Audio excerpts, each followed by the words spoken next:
The deep signal? The ocean was calm, but something below it was not. On board the research vessel Ocean Whisper, a group of scientists sat quietly in the control room. Bright monitors glowed in the dark, showing sonar lines and strange energy. Readings from deep under the Pacific Ocean. Dr. Lena was the lead scientist, smart, calm, and always curious. She stared at the screen with narrowed eyes. The signal had returned again. A low hum, a repeated pulse. Too perfect to be natural. This can't be from a whale or a fault line, she said to her team. It's rhythmic, like a code. Her assistant, Mark, nodded. We've ruled out all known sea life. And the signal is coming from over 12,000 meters deep. They had picked it up 2 days ago, a soft, repeating sound from the ocean floor. At first, they thought it was equipment, interference. But the signal kept coming steady, patient, like something waiting to be found. Lena tapped the console. Deploy the subdrone. Send it down. The team launched Eco 7, a deep-sea drone built to explore the deepest parts of Earth's oceans. On screen, its camera lit up as it descended into the dark blue. The light showed strange underwater mountains and deep trenches untouched by humans. Hours passed. The signal grew stronger. Suddenly, the feed from Echo 7 caught something aglint. A flash of silver. The camera turned, and there it was, a massive smooth structure buried under layers of silt and rock. It looked metallic, curved, artificial. Pause the drone, Lena whispered. Her voice trembled. Mark zoomed in. The structure was enormous, at least 300 meters long. No doors, no markings, but definitely not natural. It's a ship, Mark muttered. But it's not one of ours. Lena stared in silence. How old is this? Impossible to tell. It's deep beneath fossil layers. Could be thousands of years. Or more. The ship was partly buried, like it had crashed and been hidden by time. But the surface was smooth, untouched by age or water. Lena took a deep breath. We need to get inside. We might be standing on the greatest discovery in human history. Just then, a light flickered on the drone screen. A blue glow. What's that? Someone asked. Another light. Then another. On the ship's surface, symbols began to glow, patterns, not like any known language. Then, the drone signal started glitching. The screens shook with static. And then a voice came through. Not through the radio. Not through the speakers. It echoed in everyone's head. Do not wake me. Unless you are ready. Everyone froze. Lena looked around the room. Did you all hear that? They all nodded, pale and silent. Then the ship itself began to hum. A low, deep sound, like breathing, like it was alive. The screen returned. The ship's side opened, revealing a dark corridor. The drone's light moved forward, slowly, entering the ship. Inside, the walls pulsed with dim light. The metal looked alive, smooth and shifting, as if it breathed with the ocean. At the end of the corridor, the camera showed something that stopped Lena's heart. A pod, sealed, transparent, and inside it was a figure. Tall, still, humanoid. Its skin was pale. Its body was wrapped in dark armor, and its eyes were slightly open. We need to surface, Mark whispered, but Lena shook her head. No, we need to go deeper. The screen blinked again. More symbols appeared. And a new message. You are behind time. The choice is yours now. Suddenly, the power on the ship flickered, and the stars above the ocean began to shift. Asterisk into the silence. The ship under the sea was no longer quiet. Inside the Ocean Whisper, the crew stood frozen. The strange voice still echoed in their minds, even though no speaker had played it.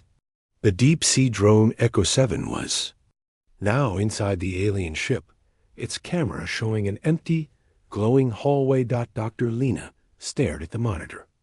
That voice. It knew we were here. Mark checked the readings. The energy levels are rising. The ship is waking up. Lena made a quick decision. We can't wait. We need to go in. Ourselves. Captain Rayon, the military officer on board, stepped forward. Absolutely not. We wait for backup. This is bigger than any of us, Lena replied. If we wait, we risk losing the chance to learn the truth. Rayon sighed. Fine, but I'm coming with you. Full suits, full gear. Within 2 hours, a small team of 5 descended in a pressurized capsule toward the deep trench. The journey down felt long and tense. Pressure grew with every meter, but the crew was silent, everyone thinking about the voice. The message. The figure in the pod. Finally, they reached the bottom. Through the submersible's glass, they saw it, the alien ship, still glowing, massive, sleeping. Waiting. Lena whispered, Open the outer hatch. The moment the capsule's door opened and they stepped onto the seabed. The ship's entrance, where the drone had gone, glowed brighter. It was calling them in. With heavy breathing and slow steps. The team entered the alien vessel. Their lights flickered. Metal walls curved around them like ribs in a giant body. Strange symbols floated across the surface like holograms.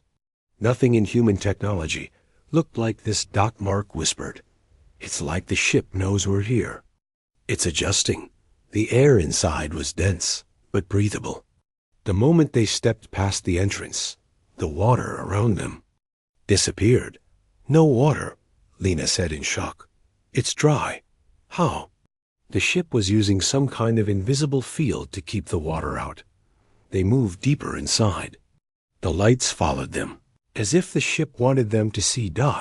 And they reached it. The pod. It stood tall in the center of the chamber. The figure inside hadn't moved, but its eyes were now fully open. Stared at Lena. It's alive, she said, and watching. Captain Rayon raised his weapon. We don't know if it's friendly. The alien inside the pod didn't move, but the room reacted. Symbols flashed, light pulsed, and suddenly a projection appeared in the air above them. A map of stars. And Earth was in the center. More images followed. Ancient Earth, dinosaurs, early humans, then war, technology, space. The projection showed that this ship had been watching Earth for millions of years. Mark was stunned. This ship, it was here before we even stood upright. It's a monitor, Lena said, or a guardian. Suddenly, the pod began to hiss. Gas escaped. The figure inside began to rise. Everyone stepped back. The alien stood tall, elegant, armored in sleek metal. Its skin was pale silver, eyes bright blue. And it spoke not with sound, but directly into their minds. I am the Watcher. Your world is out of time. Everyone froze. What do you mean? Lena asked aloud. The others are coming. This planet must decide, hide or rise. What others? Rayon demanded, but the being only turned toward a large door behind it. It raised one hand, and the door slid open with a deep hum. Behind it was something unexpected. A second pod. Inside it was a human child, asleep, floating. And glowing with the same light as the alien ship. Asterisk. The hybrid awakens. Everyone stared in silence. Inside the second pod was a human child. But it wasn't a normal child. Its skin gave off a soft, golden glow. Its eyes were closed, but its body floated calmly in the stasis fluid. Wires connected it to the alien ship's walls, like it was part of the ship itself. Lena stepped forward, stunned. This is impossible. How is there a human child in an alien ship that's been buried for thousands of years? The tall alien, the Watcher, stood beside the pod. Its voice echoed in their minds again. This child is not just human. It is the bridge. The bridge? Mark asked, his voice shaky. Long ago, your kind was not ready. So we left a piece of us behind, inside you. This child is the result of that seed, a perfect union of human and guardian, meant to awaken only when Earth was in danger. Captain Rayan didn't trust it. You're telling me that this child was made by aliens, planted on Earth?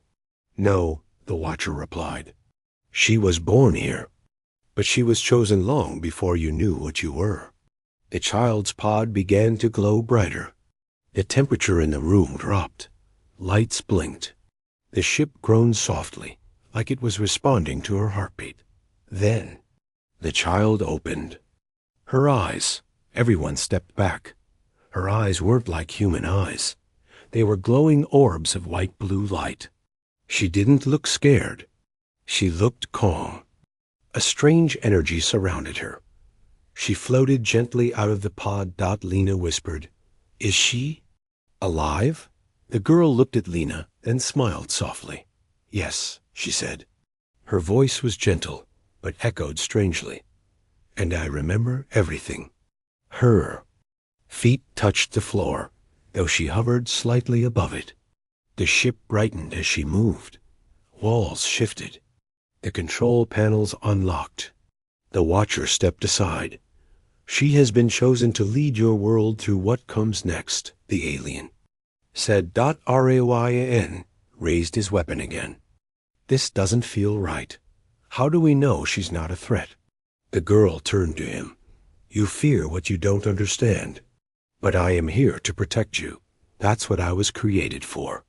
Lena looked into the child's glowing eyes. "What do you mean? What comes next?"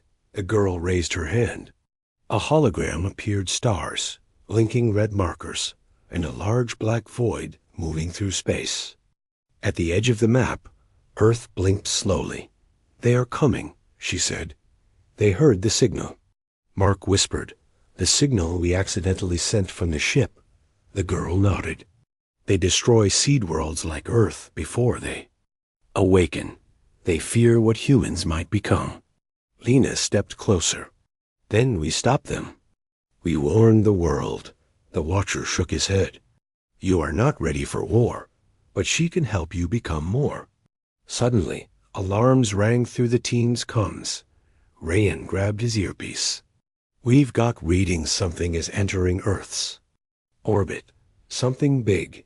The girl looked up calmly. "It's not too late. But if you want to live, you must let me show you what you truly are." The ship's walls shifted again. A staircase appeared, leading deeper inside. The girl pointed. "Your past lies below, and your future depends on it." Lena nodded. "Then we go." Captain Rayan hesitated, but finally lowered his weapon. Team followed the girl deeper into the ship. Behind them, the ocean trembled. And far above Earth, a shadow moved across the stars. Asterisk buried warnings. The staircase was made of the same smooth metal as the rest of the alien ship. It led deep into the vessel, twisting downward like a spiral. The lights glowed softly along the walls, sensing their steps.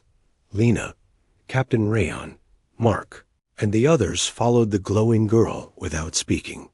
She moved like she already knew every part of the ship, as if she had walked there 1,000 times. The Watcher stayed behind, standing silently beside the open pods. He had served his purpose. Now it was her turn.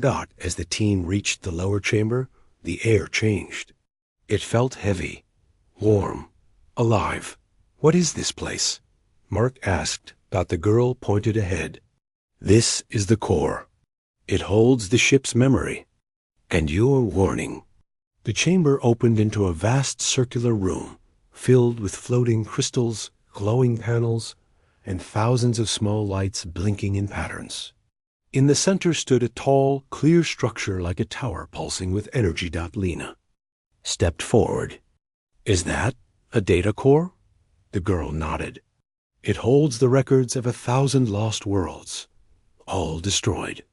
All seeded like Earth, all gone." The crystals around them began to glow brighter, and images formed in the air worlds burning, cities falling, skies turning black, screams, ships in flames. Whole planets turning silent. Captain Rayon clenched his fists. What did this? The girl's voice was quiet. They are called the Reclaimers. They believe only their kind should rule the stars. When a seed world awakens, they destroy it before it grows. Why haven't they attacked Earth before? Lena asked. Because you stayed hidden, the girl said. But now your signal has reached them. They are coming. And they won't speak. They will erase you. The air grew colder. The core pulsed harder, and another part of the ship opened. Inside was a large chamber. Its walls were lined with weapons, strange, advanced, glowing with ancient energy. There were armored suits, sharp tools, and floating drones that hummed softly. Mark's mouth dropped open. Are these for us? The girl nodded. They were left for your kind. If the Watcher failed, if Earth wasn't ready, these were meant to be buried forever. Rayon stepped forward. And now they're active. So we're fighting back. No, the girl said calmly. You still don't understand.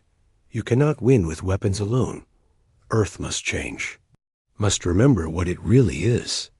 Lena looked confused. What do you mean? What is Earth? The girl touched the glowing core. Suddenly, the floor below them changed. It became transparent, showing a massive underground structure beneath the ship. Buried in rock and time, it looked like ruins. But not alien ones. Thousands of years ago, she said, there was a human civilization. Not like today, greater, connected with stars. Then they disappeared. They erased themselves, Mark whispered. You mean we've done this before? The girl nodded. And they left warnings, locked inside the Earth, hidden in the blood of your people. Why would they do that? Rayon asked. To stop the future from repeating the past. Lena's voice was low. But now it's too late, isn't it? The girl looked up. No, but time is running out. Just then, the entire ship shook. Lights flickered. A low sound echoed through the metal. Mark looked at his tablet. Something just entered Earth's orbit. Massive, blocking satellites. The girl's eyes glowed brighter. They're here. Outside, in the deep ocean, the water churned violently. Above the Earth, a black shape moved slowly across the stars. And deep inside the alien ship, the core whispered one last message. Prepare or perish. Asterisk, the signal is sent above Earth. The sky changed. From the ground, people saw stars blink out one by one. Not clouds. Not nightfall. Something enormous was now blocking the heavens. On board the Ocean Whisper, the crew received a warning from orbiting satellites before they went completely silent. A single object had entered Earth's atmosphere. No ID, no signal, no response. It didn't crash. It simply hovered. Down below, inside the alien ship beneath the ocean, alarms blared. The glowing girl, half human, half unknown, stood calmly as the team panicked around her. Captain Rayon shouted into his communicator. Base command, come in, respond. No answer, only static. Mark's tablet flashed, then turned off. It's jamming all signals, he said, voice shaking. We're cut off. The girl touched one of the floating crystals beside the core. A pulse of light spread across the walls, and a panel rose from the floor. This ship can speak to them, she said, but we must choose carefully. Lena stepped forward. Can we send a warning to Earth? Tell the world what's happening? The girl shook her head. If we send the message through Earth's networks, they will hear it too. Then what do we do? Mark asked. The girl looked at Lena. The ship has a deep wave beacon. It can send a signal beyond time and distance. But once activated, It will alert everyone, friends and enemies. Lena's voice was quiet. We have no choice, do we? No, the girl said. Either we stand alone, or we call those who once protected this world. Rayan raised his weapon. And if the ones who come aren't friendly, then Earth must prove it deserves to survive, she replied. Without waiting, Lena moved to the panel. Her fingers hovered over the interface. The ship seemed to respond to her thoughts, guiding her. A message formed on the glowing screen. Earth in danger. Request alliance. Guardian awake. She pressed the final key. The ship shook. A deep tone echoed from its center low, long like a bell from the stars above. The alien object in orbit flickered. It turned. It had heard. Lena looked up at the girl. How long until we know who answers? The girl didn't respond. Instead, the ceiling above them opened, and a circular room lit up like a command bridge. Dozens of holograms came to life, showing alien scripts, star systems, and one blinking dot, Earth. Then something unexpected happened. Second dot appeared, then a third, then dozens across the galaxy. They were responding. Mark's eyes widened. What are those? Other ships, the girl whispered. Other guardians. Other survivors. But another screen lit up beside it, red, sharp, and pulsing. A black wave was moving through the galaxy, and it was heading for Earth. The girl turned to them. You've called for help. Now we wait. Outside the ship, the deep sea began to churn harder. The alien vessel responded, rising slowly from the ocean floor. The walls of the command bridge closed around them. The ship wasn't hiding anymore. It was waking up and preparing for war. Asterisk. The first to arrive, the alien ship, once hidden beneath miles of ocean, now rose toward the surface. Water crashed around its curved body as it pushed upward, glowing with blue-white energy. Above, storm clouds began to swirl. Lightning danced. Across the sky, pulled by the ship's awakening power. On board, Lena and her team stood on the bridge. The glowing girl stood in the center, her eyes fixed on the skies above. Something's coming, she said. And it's not from Earth. Captain Rayan checked the display. Object in orbit is descending. It's massive, almost a kilometer wide. No communication, no heat signatures, just movement. Then it appeared, breaking through the clouds. Like a falling mountain, the alien vessel cast a shadow over the sea. It made no sound. It didn't burn. It simply hovered, black, sharp, and angular.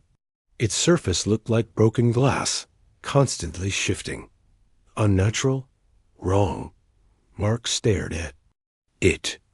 That doesn't look like a ship. It looks like a weapon. The glowing girl's voice was calm. It is. A reclaimer harvester. What does it do? Lena asked.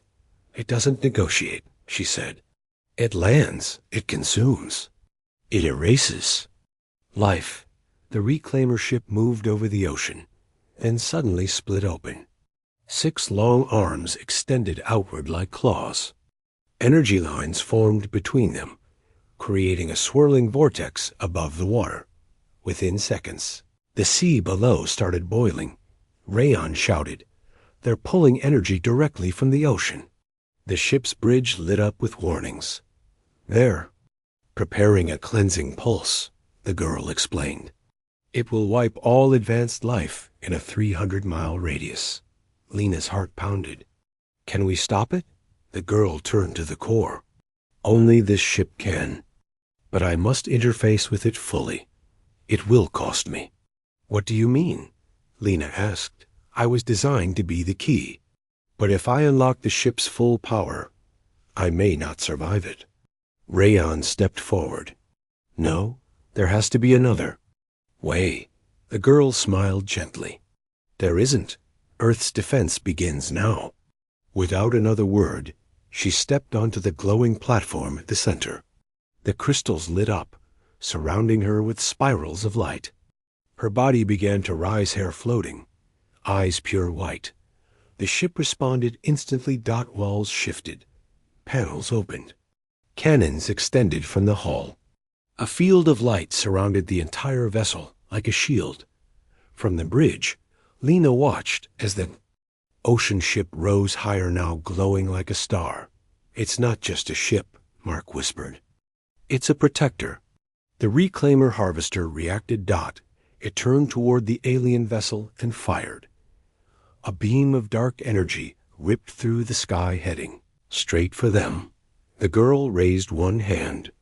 The shield around their ship glowed brighter and absorbed the beam. No damage. Then the alien ship responded. A pulse of light burst from its core, striking the reclaimer's vortex. The spinning energy collapsed. The ocean calmed, but only for a second. The reclaimer shrieked a sound not heard, but felt, and launched 3 more beams. This time, the girl didn't block. She sent the ship forward, faster than anything built by humans. The vessel dodged through the air like a living thing. Its cannons opened fire streams of light, slicing across the sky. The reclaimer reeled back. One of its arms shattered. On the bridge, alarms rang again. "We've wounded it," Mark said. "But it's charging again." The girl's body trembled. Inside the control sphere, "She's pushing too hard," Lena whispered. "She can't hold this alone." Rayan looked at the suit racks along the wall, alien armor glowing softly. "I think it's time humanity joins the fight," he said. The legacy unlocked. The alien vessel glowed like a star in Earth's sky, holding its ground against the reclaimer warship. Inside, the glowing girl was fading.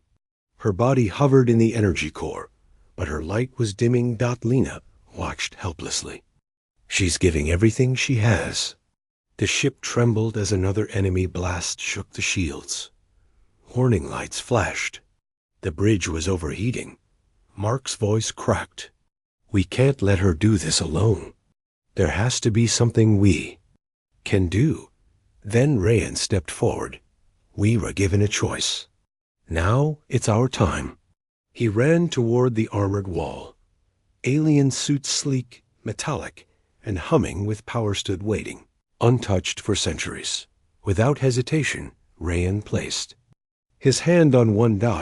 It opened with a soft hiss, and then it spoke to him. A soft tone.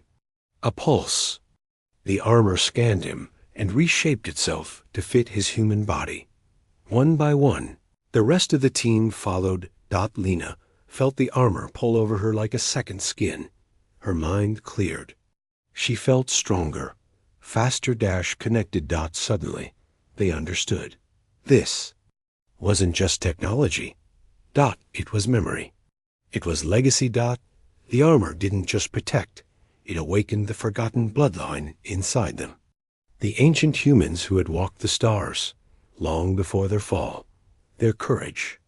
Their fire. Now reborn. The ship reacted instantly to the team's transformation. The bridge opened wider, revealing control stations meant for warriors, not pilots. Lena stepped into one. The interface lit up.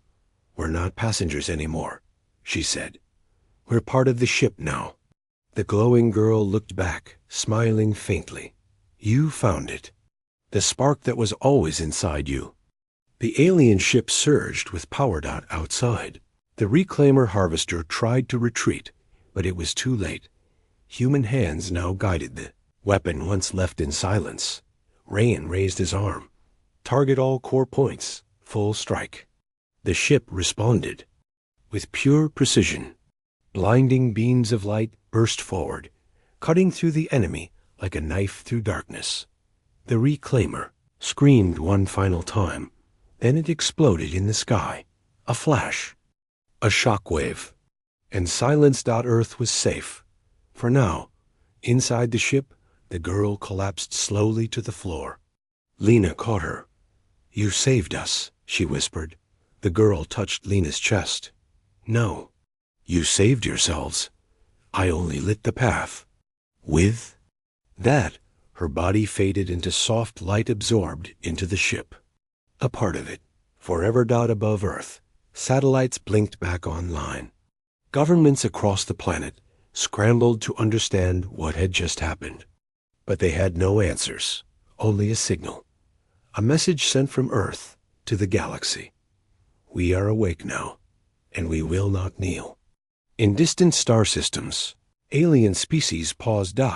Some feared, some remembered, and others prepared to meet the new force rising from the forgotten. Blue world. The world called Earth.